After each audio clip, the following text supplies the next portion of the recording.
सुरुमा चाहिँ मैले यो भन्न चाहे कि तिमीलाई तिम्रो नाम लिएर तिम्रो बारेमा बोलेर एउटा भिडियो बनाएपछि तिमीलाई सबसे रिस उठ्छ हो।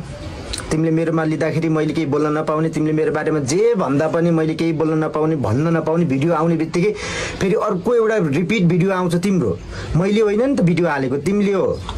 अस्ति जुन म घर आउँदाखेरिको भिडियोमा भिडियो पश्चात दोस्रो भिडियो के हालेको थियो, म उसँग बस्दै बस्दिनँ अब बस्दै बस्दिनँ भनेर भनिसक्छ भनेपछि मैले पनि अब बस्दिनँ भनेर बोलेर चाहिँ मैले हिजो भिडियो हालेँ। त्यसपछि चाहिँ अर्को भिडियो आएछ, त्यो चाहिँ विभिन्न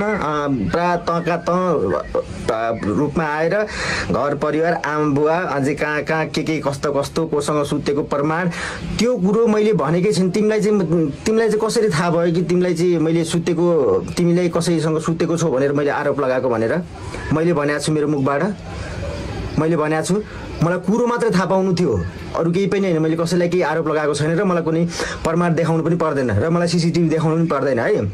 मैले खोजेको छैन, यो कुरो बुझ। झुट बोल्नेको सीमा हुन्छ, झुट कसले बोलेको छ, झुट बोल्नुको सीमा हुन्छ। के कुरोले भएर यस्तो भएको, बेहोस हुने गरेर पिट्ने रे, फिजाउने गरेर पिट्ने रे, आएर बहिनी पनि बोल्न सक्छ रे, बोलाऊ यार। कुरो भनेको फिज उठ्ने गरेर पिट्ने।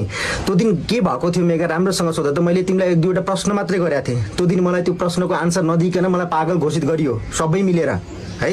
हो, मलाई पागल घोषित गरियो।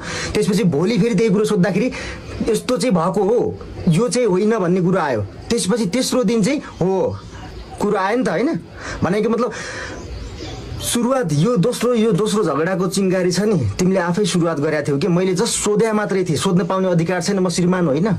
मैले त्यस्तो केही तिम्रोमा देख्छु भने, तिमीले मेरोमा देख्छौ भने, तिमीले मलाई सोध्छौ भने, मैले तिम्रोमा केही देख्छु भने मैले सोध्ने अधिकार छैन, पाउने अधिकार छैन, सोध्न पाउने अधिकार। मैले सोधेँ, प्रश्न मात्रै सोधेको। तर त्यो दिन सबै मिलेर यस्तो उस्तो यस्तो उस्तो यो खाने यस्तो खाने भनेर मलाई पागल घोषणा गरियो त्यो दिन सबै मिलेर। सायद बहिनीलाई पनि थाहा होला, तिम्रो बहिनी जुन भन्दैछ नि मलाई फिजाउने गरेर पिट्या थियो भन्ने दिन चाहिँ बहिनी पनि त्यहाँ थिइन्, उनले पनि आएर बोलिन्, के बोलिन्, जसो बोलिन्, हामी पनि हेरौँला के भएको थियो। उनलाई पनि थाहा थियो मैले के सोधेको थिएँ र म आफै तिमीलाई पिट्न आएको थिएँ कि। अनि त्यति भइसकेपछि मलाई अति भएर तिमीले एउटा शब्द के बोल्यौ, सुन, एउटा शब्द के बोल्यौ तिमीले, आफै ध्यान दिएर सुन। त्यो मसँग पनि छ प्रमाण भन्छौ नि मेगा। तिमीले चाहिँ सम्भवतः तिमीले मलाई सुरुवाती दिनदेखि नै एउटा श्रीमान मानेको थिएन। मेरो बारेमा हरेक प्रमाण जुटाएर राख्ने रहेछौ नि त तिमी त। मैले त श्रीमती उसको लागि के प्रमाण राख्नु होला, म देखाउन न क्या, के भयो त देखाउन न भन्न पाइयो नि त। म देखाउँदिनँ, तिमी देखाऊ, तिमीलाई अधिकार दिएँ मैले, म देखाउन न। चाहिँ मैले भन्न चाहेको कुरा